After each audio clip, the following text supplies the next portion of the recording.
هاي هنا عامله ايه؟ هاي كتاتني عامل ايه؟ ايه الاخبار؟ الحمد لله. فاكره الفيلم كويس ولا فاكراه يعني؟ فاكراه كويس يعني مش كويس. طب يعني فاكره حاجات كتير. طب اقول لك على حاجه، فاكره اسمك بالكامل كان ايه؟ رؤية مصطفى ابو حجر، اول فيلم اعمله، اول فيلم في حياتي يعني، فطبعا فاكره. اتعلمت في الفيلم ده حاجات كتير جدا.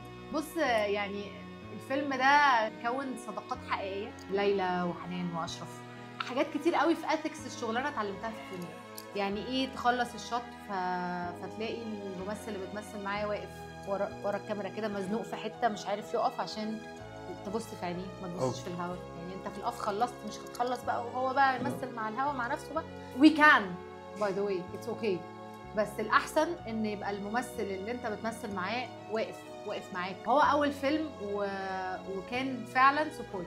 مين اكتر حد لسه لغايه دلوقتي بتكلميه وعلى اتصال معاه اشرف وليلى طول الوقت. حنان مختفيه شويه، بس انا بحب حنان جدا وفضلنا اصحاب لفتره طويله. بقالنا شويه مش عارف، انا مش عارفه اوصل لها، بس يعني اتمنى اوصل لها قريب ان شاء الله. ان شاء الله. طب يلا نبدا اللعبه بقى. يلا. هنبدا التست. يلا.